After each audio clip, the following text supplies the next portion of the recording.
혼란한 정치 시사 이야기를 술술 풀어주는 선거권의 혼술 시작한 지 한 5개월 됐습니다. 한 5개월 됐는데 여러분들께서 많이 사랑해 주셔서 구독자 수가 오늘 아침에 5만 분을 넘어섰습니다. 정말 감사드립니다. 감사드리면서 지금은 다른 소식을 먼저 전해드려야 되기 때문에 그 소식 전해드리고 나중에 그 끝무렵에 제가 준비한 조그만 감사의 뜻을 하나 전해드리겠습니다. 자, 조국 법무부 장관 후보자 국회 인사청문회 결국 무산됐습니다. 무산되고 조국 후보자는 인사준비 준비단, 청문회 준비단에서 나와서 국회로 이동을 해서 지금 이 시간 기자회견을 하고 있습니다.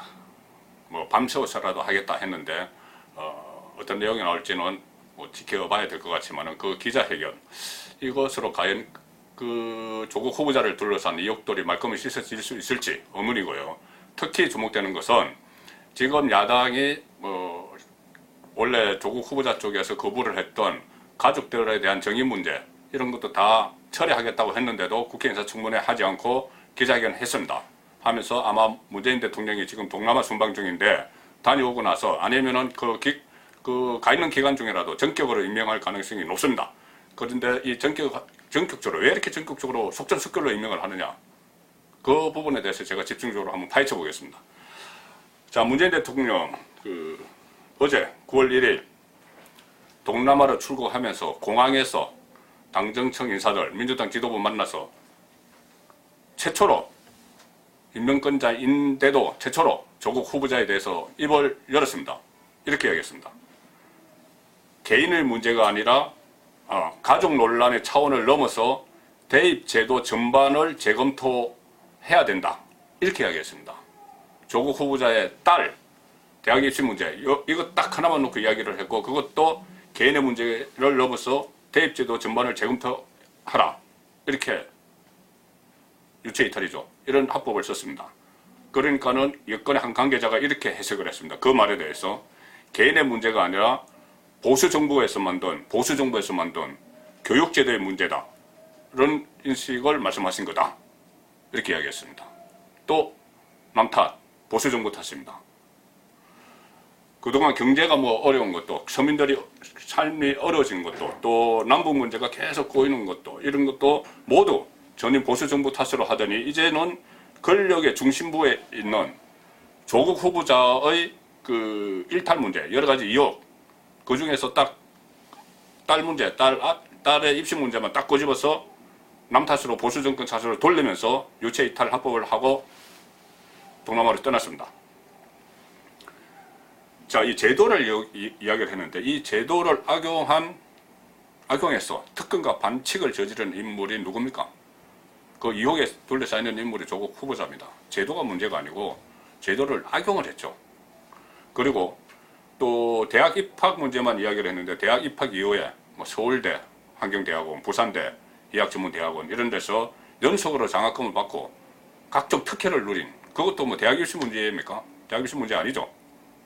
딸 문제만 있는 것도 아닙니다. 지금 가장 큰 문제가 될 것이 딸 문제도 그렇습니다만 이것은 정서적으로도 상당히 민감한 부분이고 대입제도 자체도 정말 바꿔야 되는, 재검토해봐야 되는 그런 문제인데, 사모펀드, 이 사모펀드는 가족펀드라고 정체가 드러나고 있죠. 가족들끼리 돈 모아서 만든 겁니다. 그런데 이 사모펀드에서, 가족펀드에서 조국펀드라고 합니다. 조국펀드에서 서울 지하철의 와이파이 설비 사업 1,500원대입니다. 1,500억 원. 이 서울 지하철 와이파이 설비 사업 수주를 염두에 둔 듯하다. 이런 분석이 나왔습니다. 그러니까 이 1,500억 원대 서울 지하철 와이파이 설비 사업을 따내기 위해서 이것을 염두에 두고 조국펀드를 설립을 했다는 것이죠. 그리고 그 과정에서 어떤 권력을 이용한 그런 흔적들이 조금씩 나오고 있습니다. 아직 초기 단계라서 정확히는 안 나오지만은 국회의원, 여당 국회의원 전직 보좌관들 2명도 그 관련된 업체의 대주주로 참석을 했다. 이런 내용이 있고, 그러니까 조국 후보자가 민정수석이 되고 나서 민정수석이 되고 2달 만에 이 조국 펀드를 만들고, 그리고 펀드를 만든 지 한 달 만에 그 투자한 업체가 갈럴 컨소시엄이 이 사업권을 따냈습니다. 실제로 사업권을 땄습니다. 지금 그 다음에는 제대로 이행을 못해서 뭐 사업권이 취소가 되고 또 무효 소송을 하고 있다고 그러지만 어쨌든 2017년 10월에 사업권을 따냈습니다. 민정수석일 때 그 투자한 돈을 또 굴린 그 업체가 컨소시엄이 사업권 따낸 거죠. 충분히 합리적 이심이 되는 부분입니다. 이런 문제도 있고 또 웅동학원 전형적인 사업비리 의혹이죠. 그 여러 가지 위장 수석을 통해서 건설회사를 하면서 학교도 같이 갖고 있으면서 건설회사에서 학교에 소송을 걸고 거기서 뭐 학교 돈을 마치 빼가려고 하는 듯한 그런 행태들, 이런 행태들도 막 드러나고 있는데 문재인 대통령은 딱 딸 입시 문제 하나만 딱 이야기하고 최초로 임명권자가 최초로 입을 열어서 딱 하나만 이야기하고 갔습니다. 자, 그러니까 공항에서 민주당 지도부에게 이렇게 이야기한 거죠. 자, 내가 이 정도 말하고 가니까 내가 동남아에서 돌아올 때까지 조국 잘 지키고 있으라. 조국 낭만하지 않도록 잘 지키고 있으라. 그리고 내가 임명할 수 있는 그 여건을 만들어 놔라. 이 지시하고 간 겁니다. 그렇게 되니까 이 하명을 받은 민주당, 조국, 무단 임명을 위한 수순을 착착 진행하고 있습니다. 자, 원래 오늘 2일, 내일 3일 예정됐었던 국회 법사위의 인사청문회 지금 무산됐습니다. 이 한국당이 조국 후보자와 관련된 의혹들이 너무 많으니까는 조국 후보자의 가족들, 그러니까 뭐 부인, 딸, 뭐 가족들도 좀 불러서 의혹을 따져보자 이렇게 하니까는 일제히 그 여권의 인사들이 쭉 나섰죠. 왜 뭐 가족까지 건드리려고 하느냐 이런 식으로 막 감성에 막 호소를 했습니다. 그래서 민주당은 가족은 안 된다, 정인으로 안 된다 하니까는 한국당 나경원 원내대표가 오늘 오전에 그럼 가족을 빼주자 하자 이렇게 했습니다. 다만 가족을 빼고 나머지 정인들을 정인으로 부르려면은 5일의 시간이 필요합니다. 정인 요청서를 청문회 출석 요청서를 5일 전에 도착을 해야 되기 때문에 5일이 필요합니다. 그래서 5일 있다가 하자 이렇게 인사청문회 하자. 그러니까는 민주당이 이런 제안이 거절했습니다. 뭐 법적으로 정해진 날짜를 이야기했지만 이 법적으로 정해진 날짜는 얼마든지 신축적으로 조정을 할 수 있는 그 날짜인데 그것을 이유를 들어서 인사청문회를 무산을 시켰습니다. 시간상 이제 안 된다. 그러니까 가족 빼달라고 해서 가족 빼주니까는 그럼 이제 시간상 안 되겠다 해서 인사청문회 못 하겠다 했습니다. 그런데 그 민주당과 그 정치권에서 국회에서 인사청문회가 완전 무산됐다고 최종 결정이 나기도 전에 조국 후보자가 내가 국회 가서 기자회견 하겠다 이렇게 했습니다. 인사청문회 대신 기자회견 하겠다. 인사청문회를 자기가 받았지만은 안 되니까 기자회견 하겠다 이렇게 했습니다. 이건 무슨 이야기입니까? 민주당과 조국 후보자가 짬짬이를 했다는 이야기죠. 짬짬이 하고 어차피 국회 인사청문회 하지 말고 기자회견이라는 형식을 통해서 그냥 절차 이거 거쳤다고 하고 그 다음에 대통령이 임명하는 걸로 해서 나가자 이렇게 된 거죠. 어떻게 보시면 이 기자회견 형식 여기서도 뭐 할 말을 다 물어보고 들을 수 있는 거 아니냐 이렇게 생각하실지 모르지만 천만의 말씀입니다. 그렇지 않습니다. 국회 인사청문회와는 완전히 다릅니다. 자칫 면죄부만 줄 수 있는 통과 의뢰가 될 수 있습니다. 물론 기자들이 날카롭게 질문하겠지만 대답 안 하면 그만이죠. 그러니까 기자들은 보통 질문을 할 때 팩트 중심으로 합니다. 그러니까 야당 의원들처럼 어떤 합리적인 의심이 있다고 해서 막 퍼부을 수가 없는 것이죠. 팩트만 가지고 이야기를 하는 그런 한계가 있고 또 기자들은 국회의원들처럼 무슨 면책특권이 있거나 자료 요구권이 있거나 이런 게 아닙니다. 지금까지 취재한 내용만 가지고 이야기를 하는 것이죠. 그럼 거기서 답변을 하는데 가령 예를 들어서 답변을 장황하게 하고 자기 자랑하고 자기 혼자 이야기 막 해도 기자들은 끊을 수가 없습니다. 답변 다 들어야죠. 그러면 조국 후보자 하고 싶은 이야기 혼자 다 하는 겁니다. 국회 인사청문회 같으면은 여당 의원들을 끊겠죠. 끊고 뭐 물어본 말에만 대답하라고 할 수 있지만 기자회견에서는 그런 거 못합니다. 그리고 답변이 시원찮고 뭐 제대로 뭐 동문서답을 해도 거기서 기자들이 뭐 호통을 치거나 그럴 수도 없습니다. 어쨌든 이런 요식 절차를 거치기 위해서 기자회견을 하고 있는 건데 자 이렇게 되면은 어떻게 되냐면 문재인 대통령이 무단 임명을 하겠죠. 임명을 하면은 첫 사례가 됩니다. 지금까지 문재인 정부 들어서 16명의 그 장관급 이상 공직자가 인사청문회를 거쳤습니다. 거쳤지만 야당의 반대로 청문 보고서가 채택되지 않은 채로 임명이 강행됐죠. 그런데 아예 인사청문회, 국회 인사청문회를 거치지 않고 임명되는 첫 사례가 됩니다. 문재인 정부에서 첫 사례, 박근혜 정부에서도 없었습니다. 이명박 정부 때 한 번 사례가 있었고요. 그때는 뭐 다른 정치적인 이유가 있었습니다. 여야 사이에.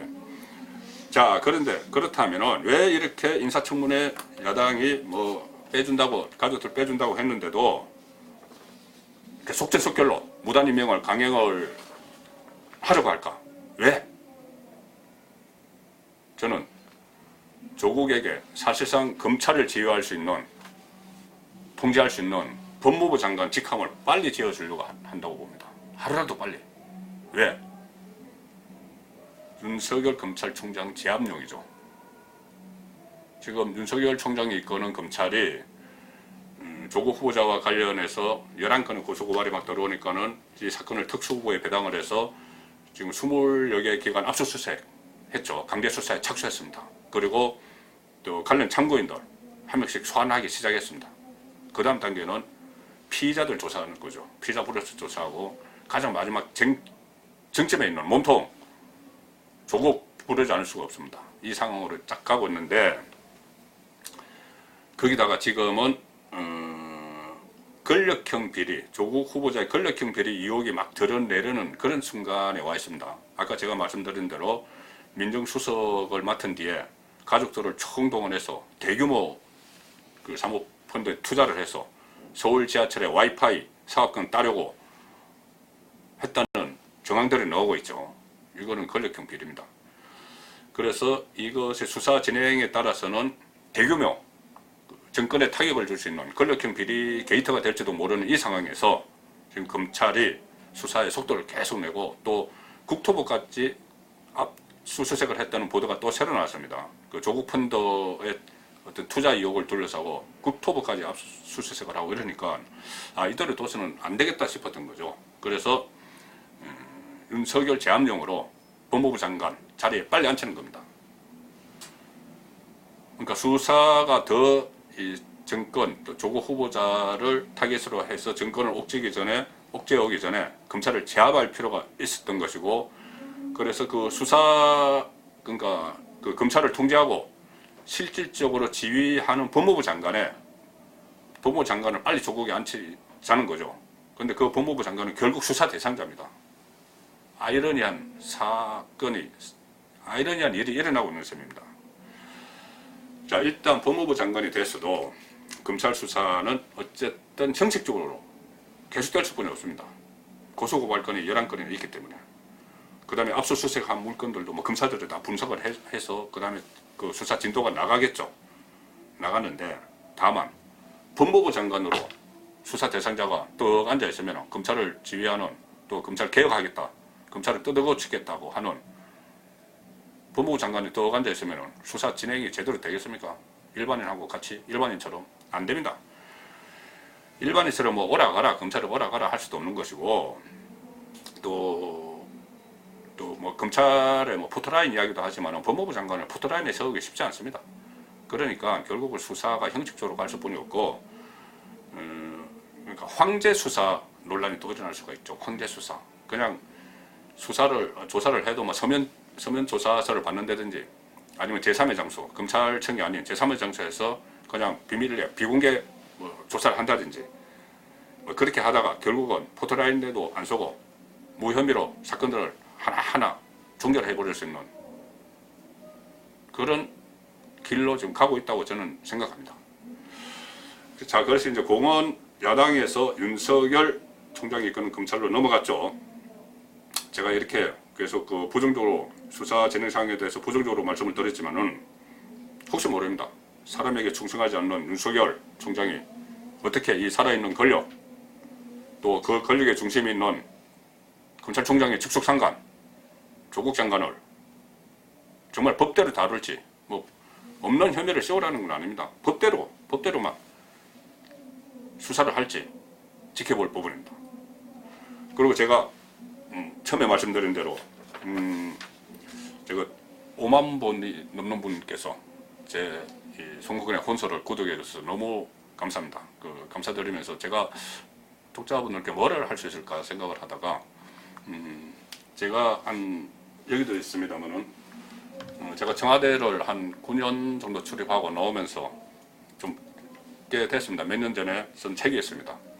도대체 청와대에서 무슨 일이, 이 책을 사달라는 것이 아닙니다. 이 책은 지금 절판됐습니다. 아마 서점에 없을 겁니다. 이 책을 제가 조금 그러니까 서점에서 다 팔고 남은 것을 조금 가지고 있는데 그 중에서 거의 다 대부분입니다. 한 10건을 제가 우리 독자분들께 드리겠습니다. 그럼 드리는 방법을 생각해 보니까 가장 좋은 방법이 제가 곧 제 이메일 주소를 하나 불러드리고 밑에다 이렇게 띄울 텐데 그 이메일 주소로 성함과 주소, 책을 받아볼 주소를 보내주시면은 이메일은 이렇게 들어오는 순서대로 딱 뜨죠. 그래서 제가 위에서부터 10분 선착순으로 들어오시는 분께 제 책을 우편으로 사인을 해서 보내드리도록 하겠습니다. 제 이메일 번호는 영남일보 회사 번호입니다. SONG 골뱅이 하시고 YEONGNAM.com 송골뱅이 영남닷컴입니다. 요 밑에 뜨는 주소로 보내주시면 제가 10분께 좀 제 책을 보내드리겠습니다. 송근의 혼술이었습니다.